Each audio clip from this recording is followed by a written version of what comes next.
Sonatype Nexus is a repository manager used to manage and store software artifacts such as libraries, dependencies, and Docker images. Here's how to use it.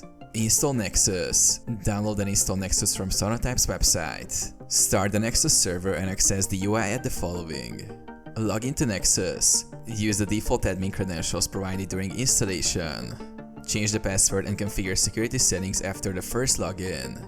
Create repositories. Navigate to repositories. Create repository. Choose the type of repository based on your needs. Hosted, for storing your own artifacts. Proxy, to cache dependencies from external repositories like Maven Central. Group, to aggregate multiple repositories under a single endpoint. Configure build tools. Update your build tool to use Nexus as the repository.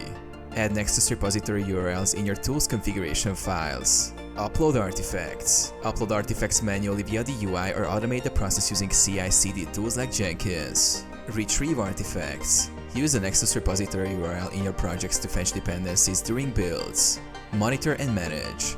Use Nexus to track artifact usage, manage versions, and enforce security policies for dependency management.